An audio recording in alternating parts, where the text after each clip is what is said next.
Okay target lock. Shake ഹാൻഡിന് വേണ്ടിയാണ് ആ കൈ ഇങ്ങോട്ട് വരുന്നത്, എന്നാ കൊടുത്തേക്കാം എന്ന് ഉറപ്പ് വരുത്തിട്ട് ഞാനും പോയിട്ട് കിട്ടിയില്ലെങ്കിൽ പുറത്ത് തന്നിട്ട് പോ ചേട്ടാ, അപമാനിക്കല്ലേ. ചിലരുണ്ട് ഇങ്ങനെ വന്നിട്ട് നമ്മളെ ഭയങ്കര ഇഷ്ടമാണ് എന്നുള്ള രീതിയിൽ, അല്ല ഇത് ആരാന്നൊക്കെ പറഞ്ഞിട്ട് ഇങ്ങനെ വന്നിട്ട് വേറെ ആളെ വിളിക്കും, ചേട്ടാക്ക് വന്ന് ഇത് ആരാന്ന് മനസ്സിലായോ എന്ന് ചോദിക്കും. അപ്പൊ നമ്മളിങ്ങനെ ഇങ്ങനെ നിൽക്കും.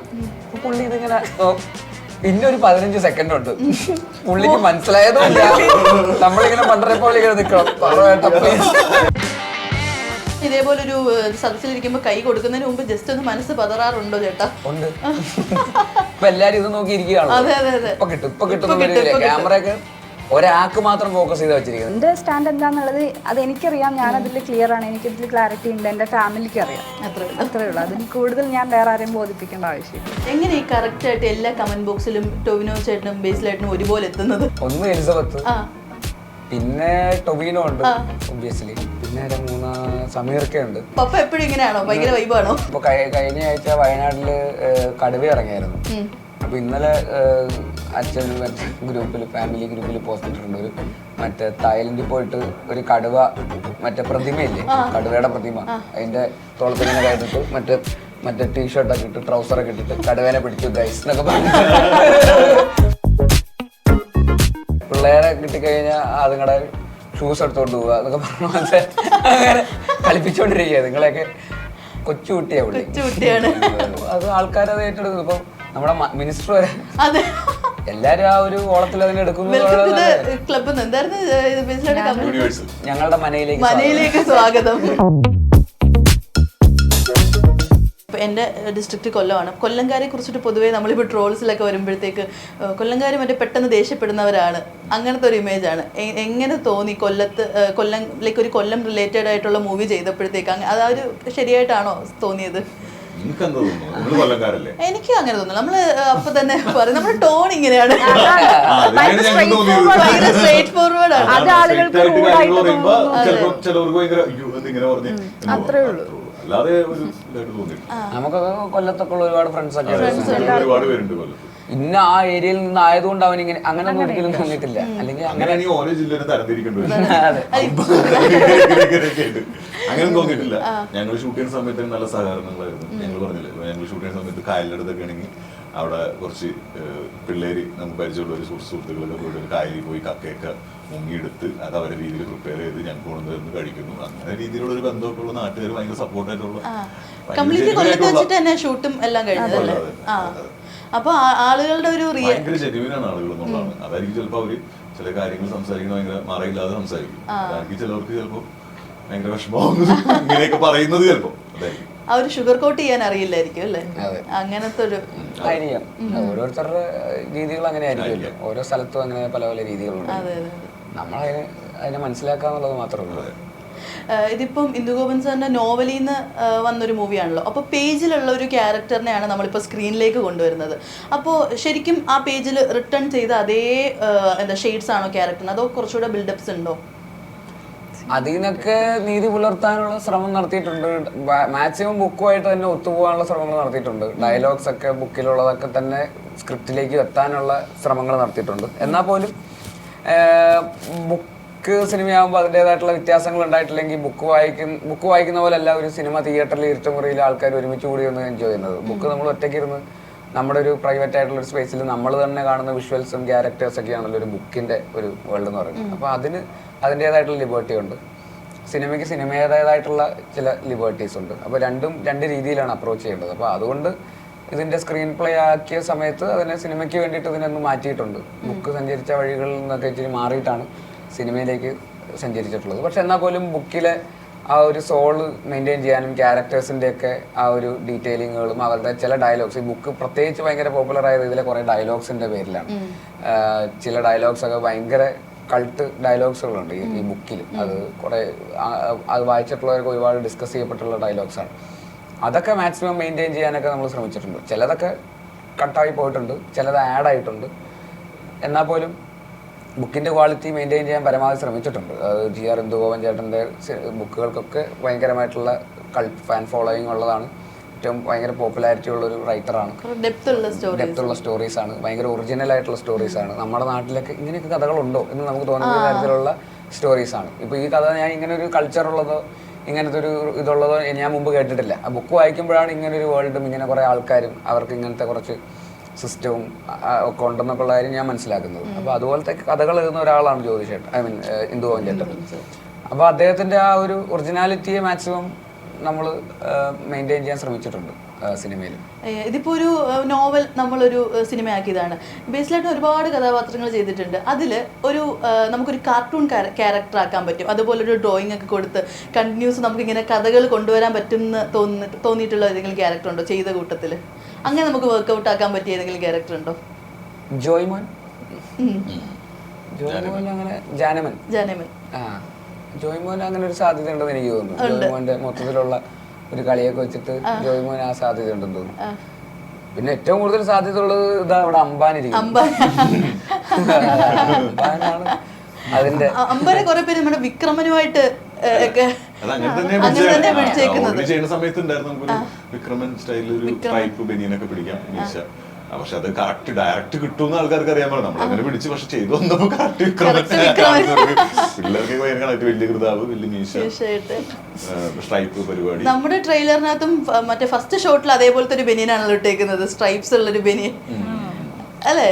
അങ്ങനത്തെ കോളർ ടൈപ്പ് ആണോ? ആ കോളർ ടൈപ്പ്, റൗണ്ട് നെക്ക് അല്ല. അല്ല പക്ഷെ സ്ട്രൈപ്സ് വരുന്ന ഒരു കോളറാണ് ഇട്ടേക്കുന്നത്. അത് ഇട്ട സമയത്ത് ആവേശം ഇറങ്ങിയിട്ടില്ല.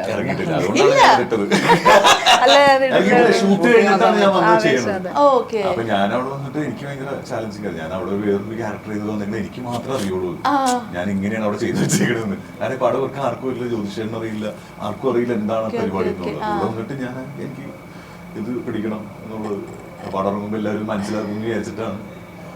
ഈ നമ്മുടെ അംബാന്റെ ഈ ഇടയ്ക്ക് ഞാനൊരു വീഡിയോ കണ്ടായിരുന്നു. ഒരു അച്ഛനും ഒരു കുഞ്ഞും കൂടെ നിന്ന് ഒരു വീഡിയോ കണ്ടിട്ടുണ്ടായിരുന്നു. അംബാനായിട്ട് അച്ഛനും ഒരു കൊച്ചൊരു കുഞ്ഞിനെ കൈ പിടിച്ചിട്ട് ന്യൂ ഇയറിന്റെ ഒരു പരിപാടിക്ക് ഒരു കൊച്ചു കുഞ്ഞല്ലേ, ഒരു 6 മാസം ഉള്ള പ്രായമുള്ള ഒരു കുഞ്ഞിനെ ഇങ്ങനെ നമ്മൾ കുറച്ച് കഴിഞ്ഞിട്ടാണ് നമ്മൾ രംഗണ്ണനെ ശ്രദ്ധിക്കുന്നത്. ഈ കുഞ്ഞിനെ ഇങ്ങനെ റെഡിയാക്കി ഇട്ടേക്കുക. അങ്ങനെ കുറെ വീഡിയോസ് ഒക്കെ ശ്രദ്ധിക്കാറുണ്ട്. പിന്നെ ഒരുപാട് ടാഗ് മെൻഷൻ ഒക്കെ, അതായത് ഇപ്പൊ ഹിന്ദിക്കാരൊക്കെ മെസ്സേജ് അയക്കുന്നു അവര് പടമൊക്കെ കണ്ടിട്ട്. ഒരുപാട് എല്ലാ ലാംഗ്വേജിൽ നിന്നൊക്കെ മെസ്സേജുകൾ വരുന്നുണ്ട്, സിനിമ വരുന്നുണ്ട്, സിനിമകളിൽ അതൊക്കെ കണ്ടിട്ടാണ് തോന്നുന്നു വിളിക്കുന്നത്. ഒരുപാട് മെസ്സേജ് ഒക്കെ ഭയങ്കര സന്തോഷം. പുറത്തിറങ്ങുമ്പോൾ ആൾക്കാർ തിരിച്ചറിയുന്നുള്ളതാണ്. ഇപ്പൊ എങ്ങനെ അറിയാലും തിരിച്ചറിയുന്നു. സൗണ്ട് വെച്ച് പിടിക്കുന്നുണ്ട്, മിണ്ടാതിരുന്നാലും മാസ്ക് വെച്ച് പോയാലും സൗണ്ട് വെക്കുമ്പോൾ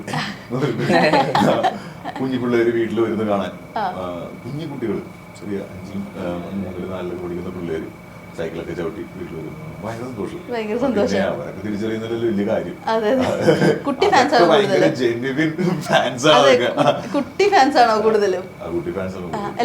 ഇവരൊക്കെ ഈ പറഞ്ഞ പോലെ കാർട്ടൂണൊക്കെ വെച്ച് കൊടുക്കുന്ന വരുമ്പോ ഇതൊക്കെ കണ്ടിട്ട് വെച്ച് കൊടുത്ത് ചോറൊക്കെ കഴിക്കണം എന്നൊക്കെ പറയുമ്പോൾ അങ്ങനെ ഒരു ഭയങ്കര ഇഷ്ടമെന്ന് വിചാരിക്കുന്നു. ലിജോ ഇപ്പൊ ചെയ്യുന്ന ക്യാരക്ടേഴ്സ്, ഏതൊരു ക്യാരക്ടർ എടുത്താലും ആ ഒരു മൂവിക്ക് എന്തെങ്കിലും ഒരു സ്പെഷ്യാലിറ്റി കാണും. ആ ക്യാരക്ടേഴ്സിന് ഐ മീൻ എന്തെങ്കിലും കുറച്ചൊരു ഡെപ്ത് ഉള്ള ക്യാരക്ടേഴ്സ് ആയിരിക്കും എടുക്കുന്നത്. നമ്മുടെ പൊന്മാനിലോട്ട് അട്രാക്ട് ചെയ്യിച്ച ഒരു ഫാക്ടർ ഏതായിരിക്കും?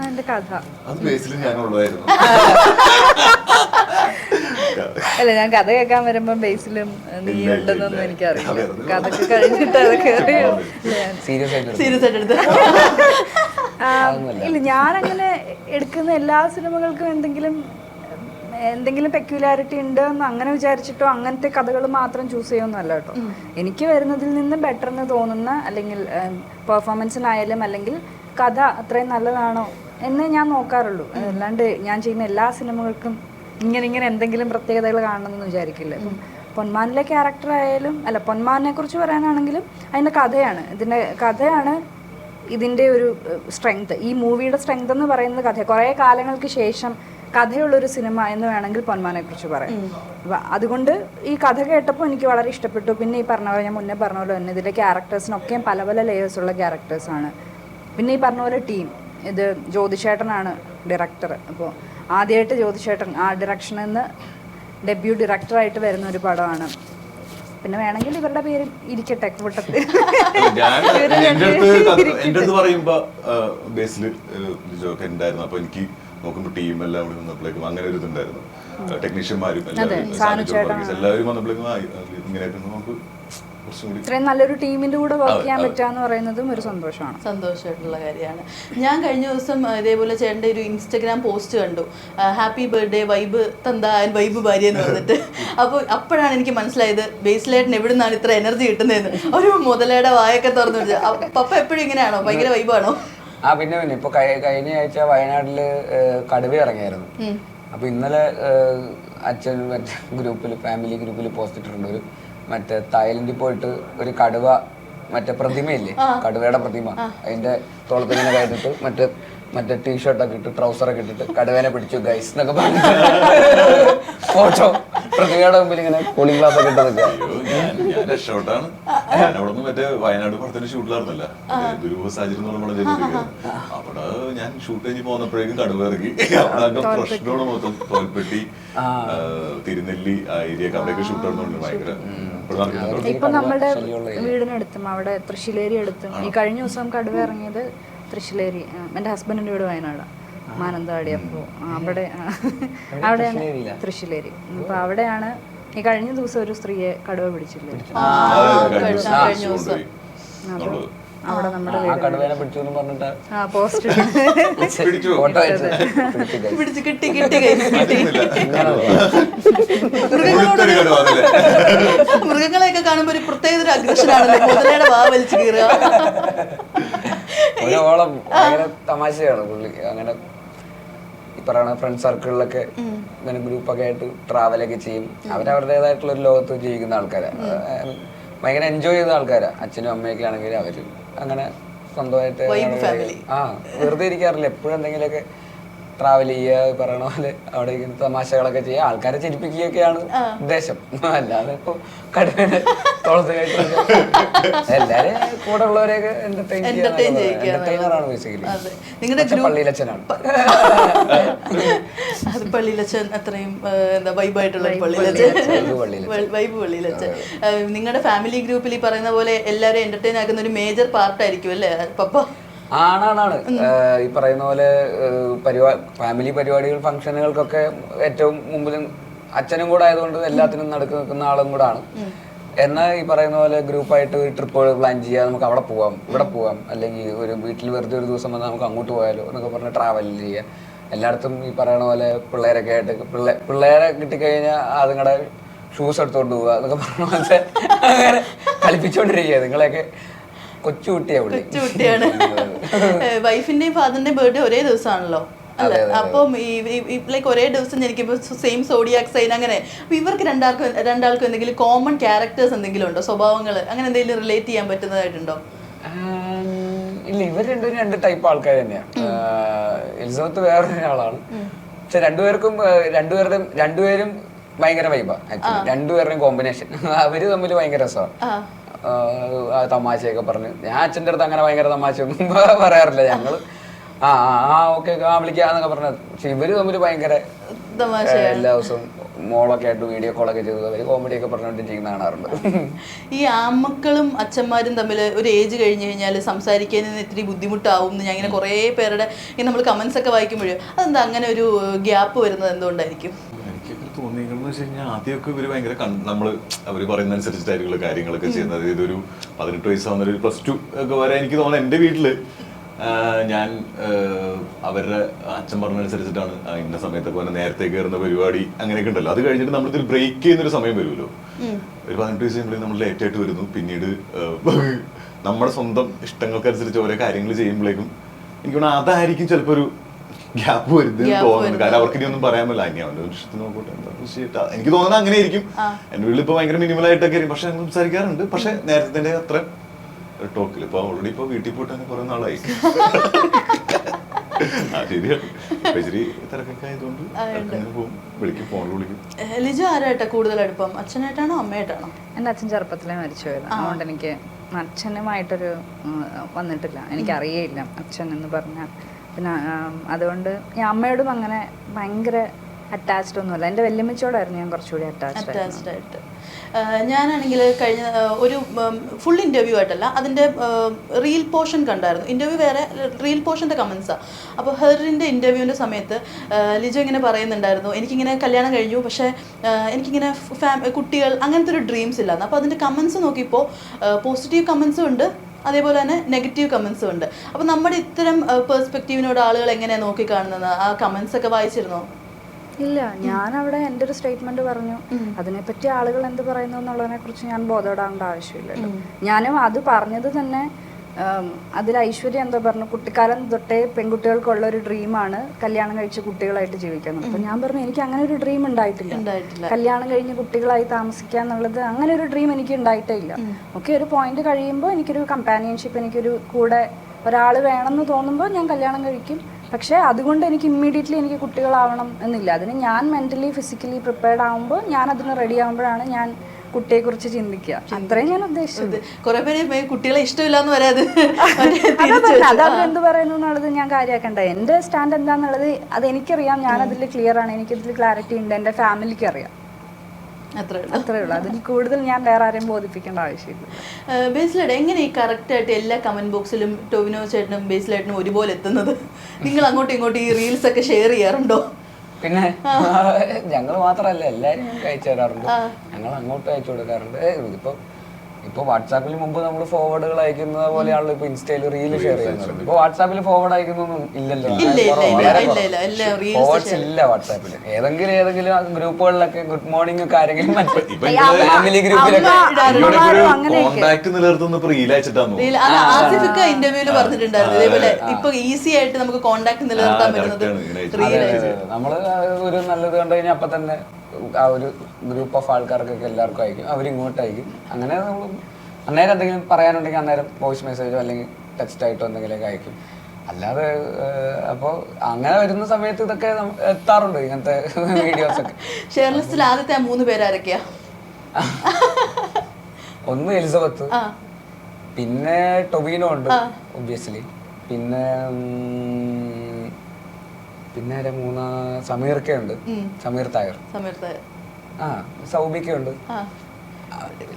കുറെ പേരുണ്ട്, കൂട്ടുകാരുണ്ട്, കോളേജിൽ പഠിച്ച കൂട്ടുകാരുണ്ട്. പക്ഷെ അവരുടെ പേര് പറഞ്ഞത് നിങ്ങൾ അറിയില്ല.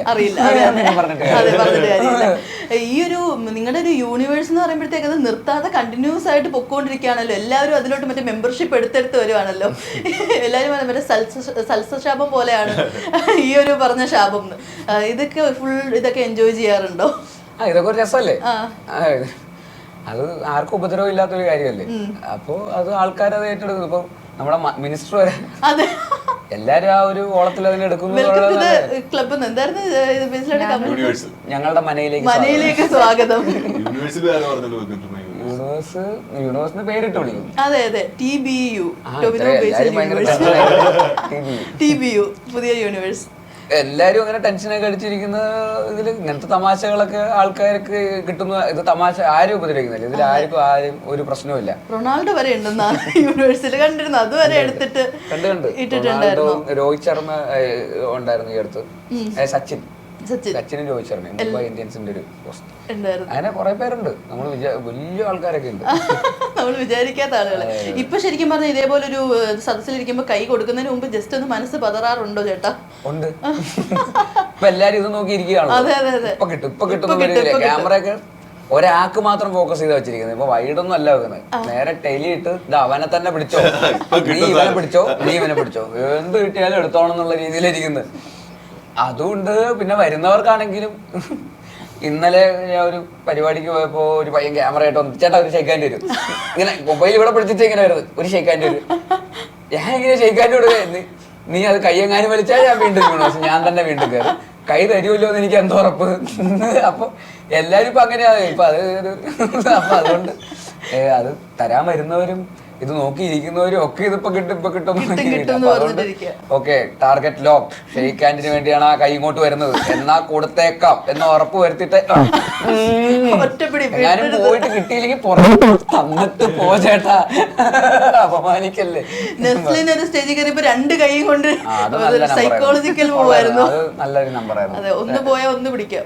നസ്ലിൻ സ്റ്റേജിൽ കയറിയിട്ട് എല്ലാവരും ഇരിക്കുക, ഒരു 15 പേര് സ്റ്റേജിൽ ഇരിപ്പുണ്ട്. സ്റ്റേജിൽ കയറിയിട്ട് 2 കൈ കൊണ്ട് ആരെങ്കിലും ഒക്കെ ഇങ്ങനെ പോയിട്ട് ആരെയും വിട്ടുകൊടുത്തില്ല. ഇങ്ങനെ ഹഗ് ചെയ്യാൻ വന്നിട്ട് 2 പേരോട് ഒരുമിച്ച് വന്നിട്ട് ഞാൻ ഇങ്ങനെ ഹഗ് ചെയ്തിട്ടുണ്ട്.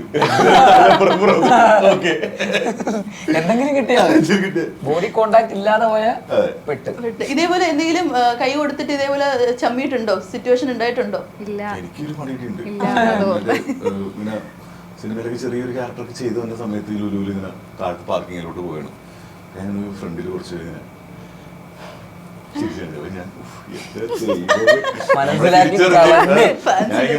തിരിച്ചപ്പോഴേക്കും കുറച്ച് പേര് ഇങ്ങനെ കൂടി തന്നെ ഇതിങ്ങനെ ബാഗിലോട്ട് നോക്കി തൊട്ടു. ബാഗിലെ ആസിഫ് ബാഗിൽ പുള്ളിയെ കണ്ടിട്ടായിരുന്നു ഞാനിങ്ങനെ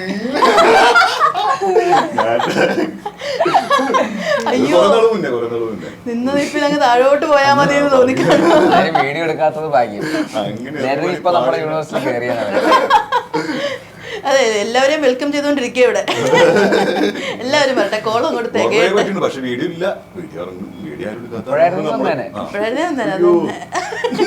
ഇപ്പോഴും അതൊരു ട്രോമയായിട്ട് മനസ്സിൽ കിടക്കുക. ഇപ്പോഴും ആരെങ്കിലും ടാറ്റൊക്കെ തരുമ്പോ തിരിഞ്ഞു നോക്കിയിട്ടായിരിക്കുമല്ലോ. കാരണം ഞാൻ കുറച്ച് അമ്പാനെ കഴിഞ്ഞപ്പോഴേക്കും നമ്മള് എല്ലാവരും ഇങ്ങനെ നോക്കണം. ഞാൻ റിയാലിറ്റിയിലോട്ട് വരാനായിട്ട് പിന്നെ മനസ്സിലായി നമ്മൾ അതാ ചില മൊത്തത്തിൽ അങ്ങോട്ട് ആയതുമില്ല എന്ന പോപ്പുലർ ആയിട്ടുണ്ടോ എന്ന് നമുക്ക് സംശയമുണ്ട് എന്നൊക്കെ പറയുന്ന സാഹചര്യത്തിൽ ചില ആൾക്കാർ നമ്മളെ ആൾക്കാരുടെ മുഖത്തോട്ട് നോക്കുമ്പോൾ നമ്മൾ ചിരിക്കണോ, ചിരിച്ചു കഴിഞ്ഞാൽ അവര് ചിരിച്ചില്ലെങ്കിൽ നമ്മൾ ചമ്മിപ്പോയി. അപ്പൊ പിന്നെ എന്താ ചെയ്യാന്നൊരു കൺഫ്യൂഷൻ ഉണ്ടല്ലോ. ചിലരുണ്ട് ഇങ്ങനെ വന്നിട്ട് നമ്മളെ ഭയങ്കര ഇഷ്ടമാണ് എന്നുള്ള രീതിയിൽ.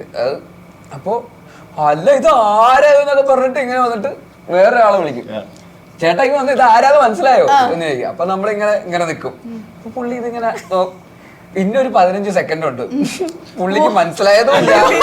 നമ്മളിങ്ങനെ പണ്ടരെ പോലെ ഇങ്ങനെ നിൽക്കണം. പറയേട്ടാ പ്ലീസ് എന്തെങ്കിലും പറ, ഏതെങ്കിലും പേര് പറഞ്ഞിട്ട് പോ, എന്തെങ്കിലും പറ, അപ്പൊ പുള്ളി ഇങ്ങനെ ഇതാരെ ഇത് ഏത് ഏതാണ് മറ്റേ പടത്തിലൊക്കെ ഉള്ള മറ്റേ സിനിമ ഏത് പടം മറ്റേ ഈ സിനിമയിലൊക്കെ ഉള്ള അങ്ങനെ ആ സിനിമയിലുണ്ടാ പുള്ളി, ആ സിനിമയിൽ നായകൻ പുള്ളിയാണ് ആണോ അത് ഈ സിനിമ. ചേട്ടാ ഞാനിങ്ങനെ ഒരു സിനിമ നടനാണ്, ഒന്നുമില്ല പ്ലീസ് എന്താ ചെയ്യേണ്ട പോട്ടെ എന്നാ. ആ ഒരു 15 സെക്കൻഡ് നമ്മളൊന്ന് ഊരിയേക്കും. ഇങ്ങനെ ചിരിച്ചോണ്ട് നിൽക്കണം പ്ലീസ് ചേട്ടാ എന്തെങ്കിലും പറഞ്ഞിട്ട് പോ. ഇതേപോലെ കഴിഞ്ഞ ദിവസം മറ്റേ ഒരു ഇവന്റിന് നിവിൻ ചേട്ടൻ വരുന്ന ഒരു വീഡിയോ ഉണ്ടായിരുന്നു. അപ്പൊ അതിൽ കറക്റ്റ് മറ്റേ പ്രേമത്തിലെ ഒരു വിഷ്വൽ ആ വീഡിയോ കണ്ടിട്ടുണ്ടായിരുന്നു. കണ്ണിറുക്കി കാണിക്കും. അത് കറക്റ്റ് ഒരു ഭയങ്കര സൂപ്പർ ആയിട്ട് എഡിറ്റ് ഒക്കെ ചെയ്തിട്ടുണ്ട്. അത് കറക്റ്റ് അത് തന്നെ. അപ്പൊ വെയിറ്റിംഗ് ആണോ നിവിൻ ചേട്ടന്റെ ഒരു തിരിച്ചുവരവിന് വേണ്ടിയിട്ട്? പിന്നെ നമ്മളെല്ലാരും ഭയങ്കര ഫാൻസ് ഈ പറയുന്ന നിവിൻ ചേട്ടൻ. പ്രേമമാണെങ്കിലും വടക്കൻ സെൽഫി ഭയങ്കര ഇഷ്ടമുള്ള സിനിമയാണ്. ഈ പറയുന്ന തട്ടത്തിമറയത്താണെങ്കിലും. അപ്പോൾ അദ്ദേഹത്തിന്റെ ആ ഒരു ഹ്യൂമറും ആ ഒരു എന്താ പറയാ ഒരു ചാമും നമുക്ക് ഭയങ്കരമായിട്ട് മിസ് ചെയ്യുന്നുണ്ട്. തീർച്ചയായിട്ടും മേജർ ഒരു കംബാക്ക് ഒരു സിനിമയുടെ ആവശ്യമുള്ളൂ. അത് തിരിച്ചു വന്നു കഴിഞ്ഞാൽ പിന്നെ ഭയങ്കര പൊളിയായിരിക്കും. വിനീതേട്ടൻ ഇന്റർവ്യൂല് പറയുന്ന കേട്ടു എന്തോ ഒരു തിരിച്ചു വരെ എന്തോ ഒരു ഭയങ്കര പരിശ്രമത്തിലാണെന്ന് എന്തോ പറയുന്ന കേട്ടു ഇന്റർവ്യൂവിനകത്ത്. ഇല്ല തീർച്ചയായിട്ടും തിരിച്ചു വരിക എന്ന് പറയാൻ എവിടെയും പോയിട്ടൊന്നുമില്ല. ഐ മീൻ നമ്മുടെ പഴയ നിവിൻ ചേട്ടനെയാണ് നമ്മള് വെയിറ്റ് ചെയ്തിരിക്കുന്നത്. അങ്ങനെയൊന്നുമില്ല, നല്ല സിനിമ എന്നുള്ളത്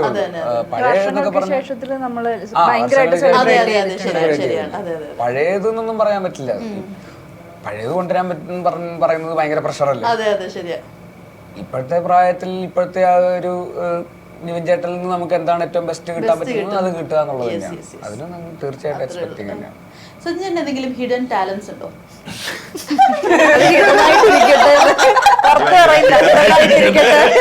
അതുകൊണ്ടാണ് അതിന് ഹിഡൻ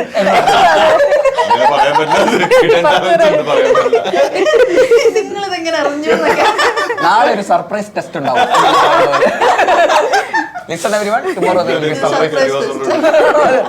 കുറച്ച് ഹിഡൻ ടാലൻസ് പറയാമോ? ഞാൻ തലയിൽ ഗ്യാസ് ഊറ്റി ഡാൻസ് ചെയ്തു. സജിൻ ചേട്ടൻ ഇന്നേ വരെ ആരോട് ഷെയർ ചെയ്യാത്ത ഒരു സീക്രട്ട് ഡാൻസ് ഒക്കെ ആണെങ്കിൽ തന്നെ അടുത്ത സിനിമകളിലൊക്കെ ആയിട്ടുണ്ടാവും. ഞാൻ ചോദിച്ചിട്ടില്ലേ സച്ചിൻ ചേട്ടൻ ആരെങ്കിലും ഷെയർ ചെയ്യാത്ത എന്തെങ്കിലും സീക്രട്ട് ഉണ്ടോ? Top secret. Top secret secret എന്ന് പറയുന്നത് ഇപ്പൊ എന്തായാലും നമ്മുടെ പൊന്മാൻ ജനുവരി 30th റിലീസ് ആവുന്നത്. റിലീസിന് മുമ്പ് നമ്മുടെ പ്രേക്ഷകരോട് എന്താ പറയാനുള്ളത്? സിനിമ നല്ല സിനിമയായിരിക്കും തന്നെയാണ് നമ്മൾ പ്രതീക്ഷിക്കുന്നത്. ഞങ്ങൾ സിനിമ കണ്ടിട്ടും ആ സിനിമയുടെ എൻറ്റയർ ജേർണിയുടെ ഭാഗമായിട്ട് വന്നതുകൊണ്ട് ആ സിനിമയിൽ ഭയങ്കര അഭിമാനമുണ്ട് അങ്ങനെ ഒരു സിനിമ ചെയ്തു എന്നുള്ള രീതിയിൽ. കാരണം ഇപ്പം നമ്മളത് പറയുന്നതിൽ വലിയ കാര്യമില്ല. ഉള്ളിലുള്ളത് മൊത്തമായിട്ട് അങ്ങ് എക്സ്പ്രസ് ചെയ്യാൻ പറ്റില്ല. കാരണം ഇത് റിലീസായിട്ട് ആൾക്കാരിത് സിനിമ ഫസ്റ്റ് ഷോ കഴിഞ്ഞിട്ടേ നമുക്കിത് പറയാൻ പറ്റുള്ളൂ. എന്നാൽ പോലും ഞങ്ങൾ ഭയങ്കര ഹാപ്പിയാണ്. അതിനെ ഏറ്റവും സട്ടിലായിട്ട് ഇപ്പോൾ പറയാനേ ഞങ്ങൾക്ക് പറ്റുള്ളൂ. സിനിമ കണ്ടു കഴിയുമ്പോൾ ആൾക്കാരത് പറയട്ടെ എന്നുള്ളത് തന്നെയാണ്. പക്ഷെ ഞങ്ങളെല്ലാവരും ഭയങ്കര അഭിമാനിക്കുന്ന ഒരു സിനിമയാണ്. അതിൽ സംസാരിക്കപ്പെടുന്ന ടോപ്പിക്ക് ഒരുപാട് ഡിസ്കസ് ചെയ്യപ്പെടേണ്ടതാണ്. എന്നാൽ പോലും അതൊരു കമേഴ്ഷ്യൽ എൻ്റർടൈനറാണ്. അതിലെല്ലാം ഉണ്ട്. നല്ല പാട്ടുകളുണ്ട്, നല്ല സിനിമാറ്റോഗ്രാഫി ഉണ്ട്, നല്ലൊരു ഡയറക്ടറുണ്ട്, ഈ പറയുന്ന നല്ല കുറേ ആക്ടേഴ്സ് ഉണ്ട്. എല്ലായിടത്തും തന്നെ പറഞ്ഞിട്ട് നിജമോക്ക് അറിയാം എന്തൊക്കെയാ ഞാൻ പറഞ്ഞത്. അപ്പൊ മറ്റേ പോയി എത്രാമത്തെ 15ാമത്തെ ഇന്റർവ്യൂ. ഡ്രസ് മാത്രമേ മാറുന്നുള്ളൂ. പിന്നെ വൈൻഡപ്പ് ചെയ്യുന്നതിന് മുമ്പ് ആവേശം 2 കുറിച്ച് എന്തെങ്കിലും അപ്ഡേറ്റ്സ് ഉണ്ടോ? ചെയ്യണ സമയത്ത് രോമാഞ്ചം 2 ഇങ്ങനെ പ്ലാൻ ചെയ്തായിരുന്നു. ആവേശം ചെയ്യുന്ന സമയത്ത് ആവേശം 2 ഒക്കെ ഞങ്ങൾ ഡിസ്കസ് ചെയ്യായിരുന്നു.